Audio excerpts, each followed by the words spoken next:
यवतमाळच्या पांढरकोडा येथील एकात्मिक आदिवासी प्रकल्प कार्यालयात मंत्री अशोक उईके यांनी प्रकल्पाअंतर्गत राबविण्यात येणाऱ्या योजनांचा आढावा घेतलाय।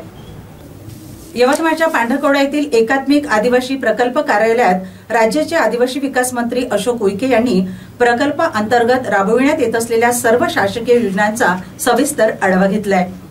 बैठकीदरम्यान पात्र असलेल्या एकाही लाभार्थ्याला कोणत्याही योजनेपासून वंचित राहू देऊ नये असे स्पष्ट निर्देश संबंधित अधिकाऱ्यांना देण्यात आले आहे।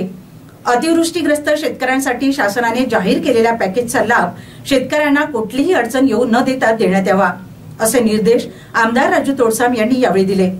आदिवासी बांधवांच्या सर्वांगीण विकासासाठी शिक्षण, आरोग्य, रोजगार, निवारा, महिला व बालकल्याण, बांधकाम विभाग अशा विविध विभागातून राबविल्या जाणाऱ्या योजनांच्या अंमलबजावणीचा स्थिती अहवाल मंत्री अशोक उईके यांनी तपासला। तसेच प्रलंबित प्रकरणे तातडीने मार्गी लावून नियोजनबद्ध पद्धतीने लाभार्थ्यांपर्यंत योजना पोहोचविण्याबाबतही आदेश देण्यात आले।